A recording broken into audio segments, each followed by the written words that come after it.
Hello everyone, and welcome back to my channel. Or if you're new here, welcome to my channel.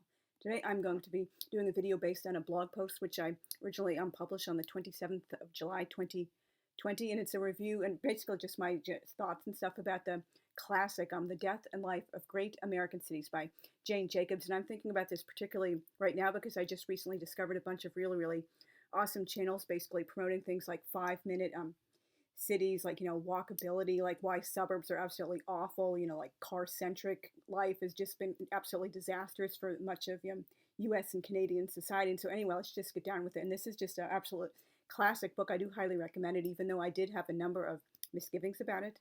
Setting itself out as an attack on current city planning and rebuilding. Like, she really had no holds barred. She was just basically like saying up front what she was like setting out to do with the book. This book said a lot of radical, shocking things for 1961. Today, however, most of them are regarded as just plain common sense and have long been common practice. The four main arguments are that, to be successful and vibrant, cities need to be mixed use, have short blocks, be densely populated, and have buildings in a range of ages.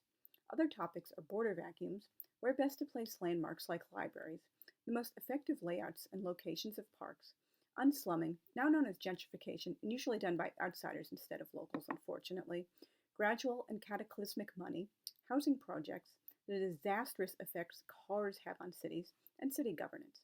While this book has become a blueprint for many modern urbanists, full of wonderful ideas which sadly weren't considered when they were most desperately needed to nip urban decay in the bud when it was still relatively manageable, and other things like suburban sprawl and such like, there are some issues I had with it.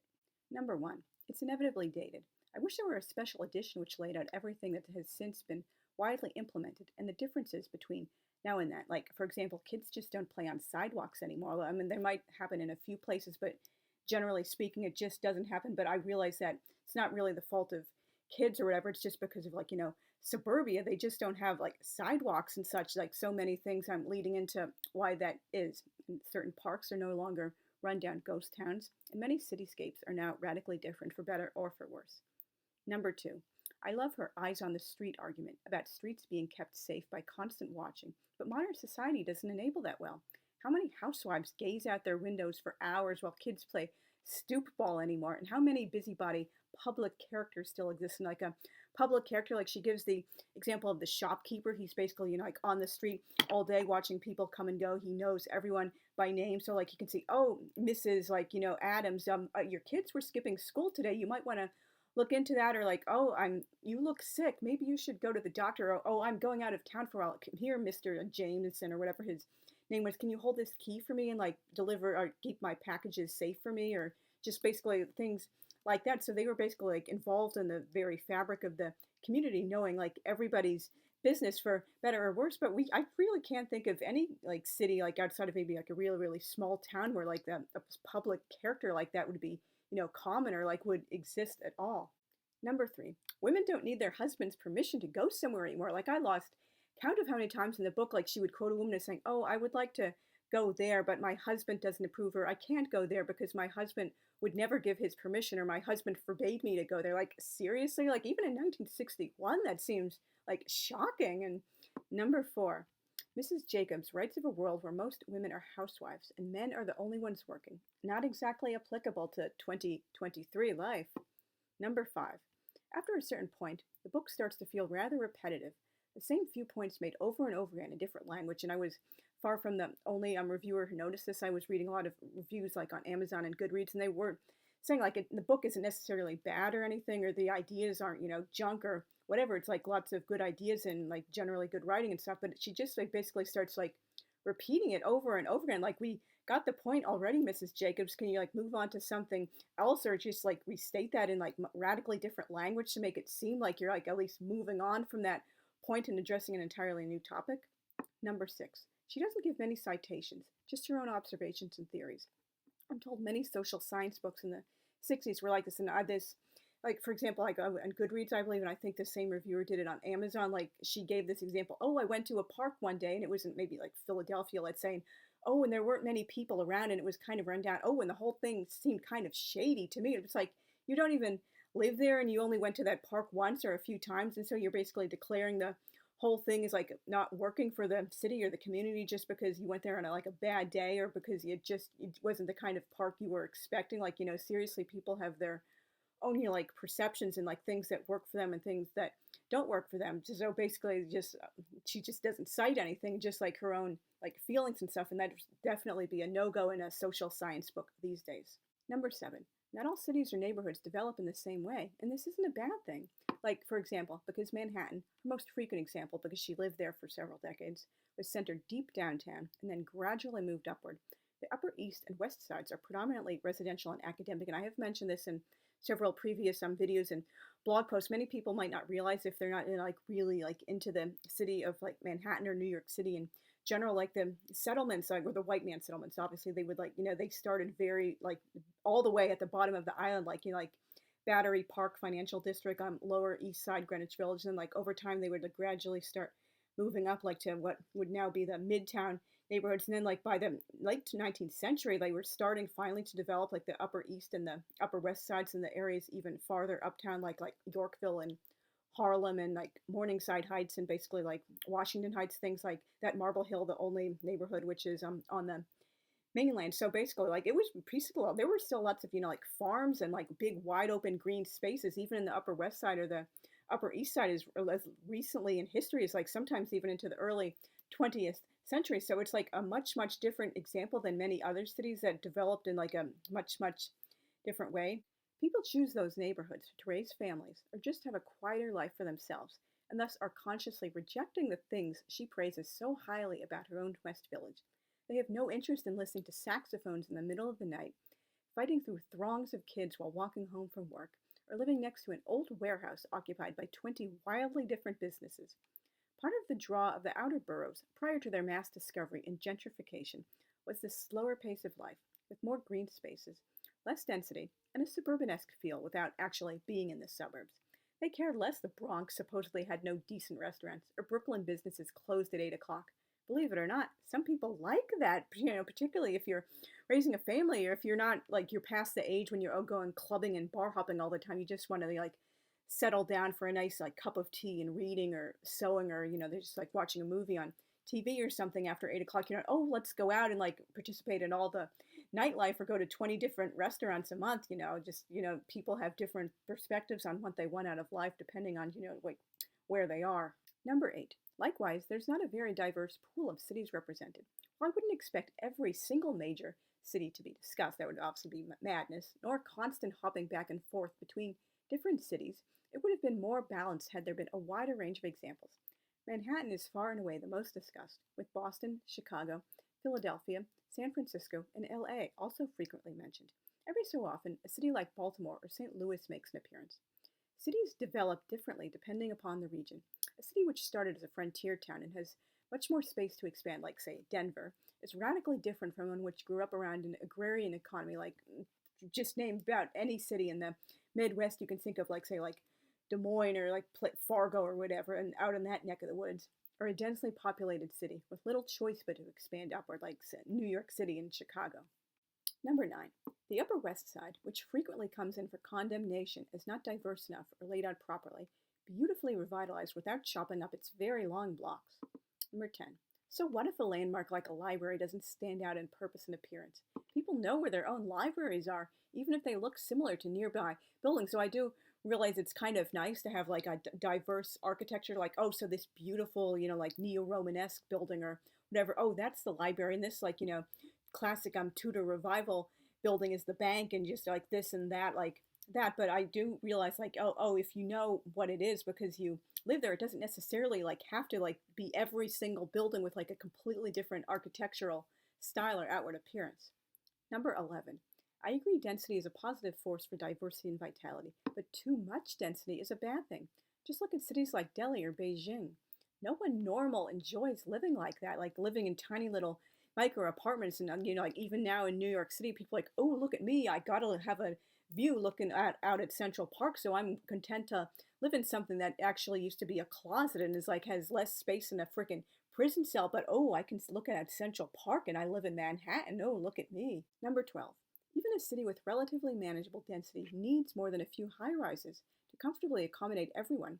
They're not inherently negative, and impersonal. I absolutely, love the idea of like an urban kibbutz with like basically like almost everyone in a big apartment is all friends with one another, or sometimes even family. And like, for example, like every floor might have its own like culture or whatever, like, a little lending library or a place where everyone can like, hang out after hours, or like when it's snowing outside, the kids can play or just have like common accommodations in the building, like, like a gym or a yoga studio or like a rock climbing place. So just people just basically like hang out. It's like this is called like a BBM. I forget what it stands for. This was in a couple of books I was reading about future life several times back when I was a preteen in the early 90s. It's when like a city grows up instead of around. So it's basically like all in one like giant building or structure or something. So you basically everything you want, like, grocery stores, like shopping, just basically everything, like going to the bar or the club or buy every kind of store, like your school, like it's all within like the same like giant mega structure that's growing up and around. And so I really do like that idea, and it doesn't have to be impersonal, particularly with depending on the motivations. It can be, like I said, like a wonderful kind of thing, kind of like an urban kibbutz. Number 13. Unslumming is a lovely ideal, but contrary to human nature, unfortunately. People tend to want to move on up as their socioeconomic situation improves, instead of happily staying in the old neighborhood and investing beaucoup bucks into fixing up an old row house or upgrading to a larger apartment. Though I do realize now a lot of young hipsters, they actually like that. Oh, I'm going to live in this awesome, cute little row house in like Baltimore or like Pittsburgh or Philadelphia or whatever, so I can like live like the people and be close to the bars and the clubs. But people, when they get older, sometimes unfortunately they just feel like, oh, I can't raise my kids in a place that doesn't have that saintly backyard, and oh, all those stairs up and down, and it's not a so-called real house like the suburban dream. But anyway, I'm sorry if I'm getting off topic. It's natural to upgrade to new digs, reflecting a new status. Why in the world would someone who's worked very hard to become middle class voluntarily stay in a tenement? And why would a self-made millionaire want to stay in a strongly proletarian neighborhood? Although I personally do prefer like neighborhoods that are primarily working class and lower middle class, because it's just, what I'm used to. It seems like, more humble, and they are generally more walkable and stuff like that. But who knows, if I ever became a millionaire one day, I probably wouldn't want to still live, like hang out voluntarily in a working class or lower middle class neighborhood. Number 14. It's unnecessarily verbose and could have easily been condensed to half its size at least. And as someone who, frequently writes at deliberate saga length myself, I have gotten an extremely, keen feel of when a book needs to be really long, both on fiction and nonfiction, versus when it's just like, oh, filling up space, or like it could have been chopped up because it's just like making the same point over and over again. It's just a bunch of like cluttery fluff with like pointless like side plots and characters who only appear like once for whatever reason. Number 15. What's the point of moving Central Park's carousel and chess and checkers house to the borders so more people can use them after dark?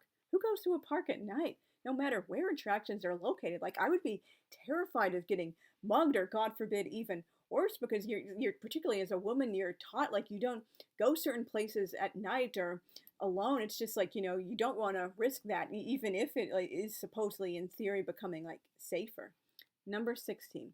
I fail to see why garden cities are so awful. They're the best of both worlds, a suburbanesque neighborhood in a big city. Number 17. I don't get her beef with the city beautiful movement either. Who could object to beautifying cities and increasing quality of life? Number 18. Likewise, I didn't get her issue with too many parks. The larger the city, the more parks are necessary. People crave green spaces. If you don't live in a neighborhood, you're not in a position to authoritatively declare a park as a failure, like I was mentioning earlier. Like, that's just not your business. Of course, like, everyone is entitled and they can have their own opinion or whatever, but if you're not like actually in that in-group, your opinion just doesn't hold as much water as someone who's been, like socialized and living in a community for a really long time, or their entire life. It's just like, complete apples to oranges. They'll generally have a perspective on something you wouldn't, because you just don't have that like deep, intimate familiarity for like living in a community or having a lifestyle or whatever your entire life. Number 19. Not everyone wants to live in Greenwich Village as it was in 1961.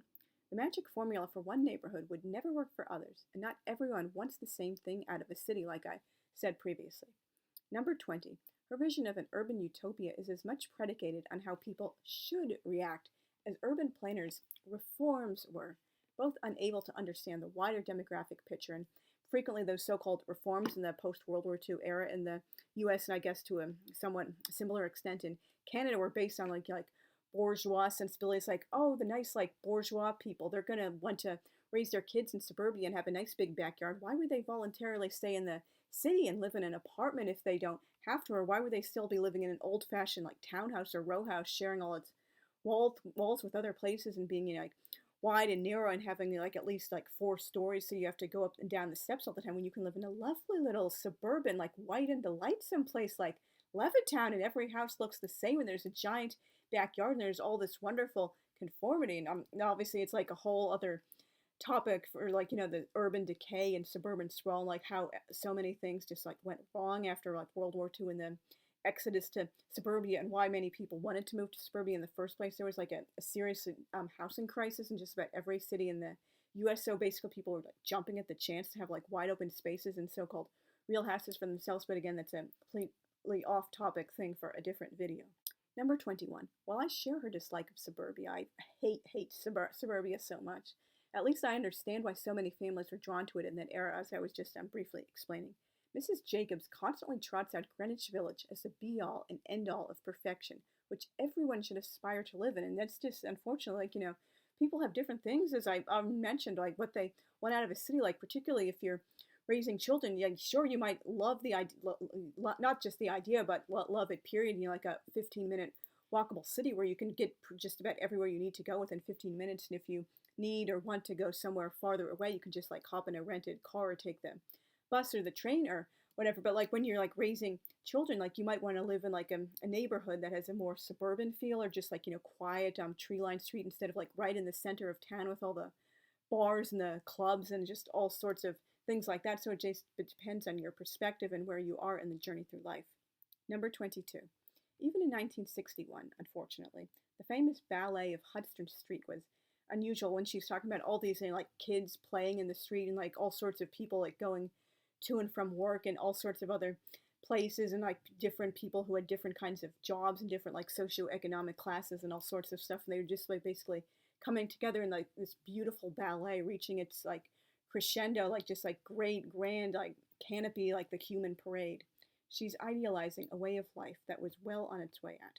Unless something radically changes, bourgeois urbanity just isn't coming back. And you realize, again, this is kind of because, the way people did zoning laws and stuff, like, oh no, you can't have like businesses in a so-called like suburban residential neighborhood anymore, and all the houses have to be like single family. You cannot have any apartments or duplexes, because it all has to be like monolithic. Like, God forbid you step out of touch with the almighty, like, cookie cutter conformist bourgeois suburban crowd. And like you can't even have like a subway station or a bus stop near the neighborhood. That would totally destroy the character, even though like, evidence and people's real testimonies show like streetcar suburbs and actual like 15-minute cities like really do work. And like car dependency has really hurt many people. Like they don't even realize what it's like to actually live in a city anymore. They're just used to like living in a boring suburb where there's nothing to do, and just like they have to depend on their car to like take them anywhere, even if it's just, only like 10 minutes away. I always lived for most of my life like in Albany, New York, and then in Pittsfield, Massachusetts, and Amherst, Massachusetts are the cities I've lived in most of my life. So I'm really used to like being able to walk places instead of like having to be a slave to the car. If you need to go somewhere farther away, or just you don't have a car, like I didn't know how to drive until I was 25 years old, you just like hop on a bus. It's just that simple. Thank you very much for watching. If you like this kind of content, please consider subscribing and hitting the notification bell so you can be notified when I upload, and also consider liking the video. And I particularly love seeing comments from you guys, because I do want to make a lot more friends on BookTube and AuthorTube, and just like have conversations and not feel like I'm wasting my time just talking to myself all the time, because I know there are people who have like similar like tastes in books and reading and like just like general life opinions as I do, and I would really like to like talk to you guys. So again, thank you very much for watching, and I will see you soon. Thanks. Bye.